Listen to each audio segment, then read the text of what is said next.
ગોપીમાં go ઇન્દ્રિયૈ ભક્તિ રસમ પીબતી ઇતિ ગોપી, અને go ગોપાયતી, પ્રભુને જે પોતાની અંદર છુપાવી રાખે છે અને પી જાય છે એ ગોપી. પ્રગટ ના કરે, કોઈને બતાવે નહીં. કનૈયો પોતાના ઘરમાં આવ્યો હોય તો ગોપી બાજુવાળીને ખબર ના પડવા દે. આપણા ઘરે સેવા થતી હોય ને બાજુવાળાને ખબર ના પડે. આપણા ઘરે જે કઈ સામગ્રી બનાવી હોય બાજુવાળાને ખબર ના પડે. એમ પણ કોઈ મમ્મી પોતાના છોકરાઓ જો હેલ્ધી હોય ને તો બાજુવાળાને એટલે કોઈને કહે નહીં હું શું ટિફિનમાં આપું છું. હા, એમ ગોપીઓ પણ એવું કહેતી કે હું ઉલટા નહીં, યશોદાને છે ગાળો આપે, ભાઈ આ તમારો છોકરો આવું કરે છે, પણ અંદર ખાને ઠાકોરજીને બોલાવે પાછા. આનું જ નામ ગોપી છે. અને જયારે આપણે આવીએ છીએ, પ્રભુ દાન માંગે છે, એ નહીં માંગે તો કોણ માંગશે?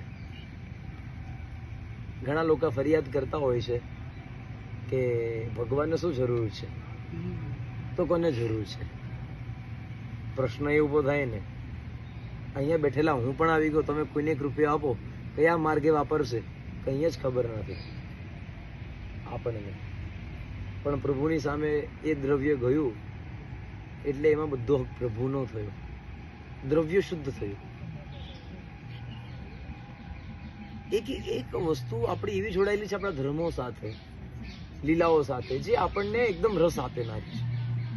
બોલો, આ ટેક્સ આપવાનું આપણે વિચાર્યું હશે? અત્યારે આપણે ઇન્કમ ટેક્સ જે ભરીએ છીએ ને, તો ઘરનો ટેક્સ જે ભરીએ છીએ ને, આપણું જ ઘર, આપણી જ જગ્યા, તો આપણે ટેક્સ આપવું પડે. બાંધકામ કર્યું હોય તો એનો ટેક્સ, ભાઈ જગ્યા અમારી છે તો આપવો પડે આપણે એનો ટેક્સ. જેટલું બાંધકામ એટલો ટેક્સ, એરિયા પ્રમાણે બધું જ. આ બધું જ આ સમિતિ ચાલતું આવે છે.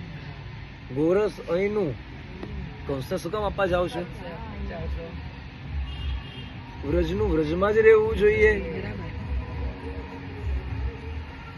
એટલે ઇન્દ્રિયો જે બહાર ફરવા જાય છે, ગોકુળ છોડીને વ્રજ છોડીને જો ગોપીઓ બહાર જાય એ પ્રભુને પસંદ નથી. એટલા માટે કહે છે અંતરંગ સો કહતો ગ્વાલે, પોતાની પાસે રાખવા માટે પ્રભુ એને ઘેરી લે છે. કાહો કી મટકી ફોરત, કોઈની મટકી ઠાકોરજી ફોડી નાખે છે. ખાલી હોય ને એની ફોડી નાખે, ભરેલી હોય ને એનું બધું પી જાય.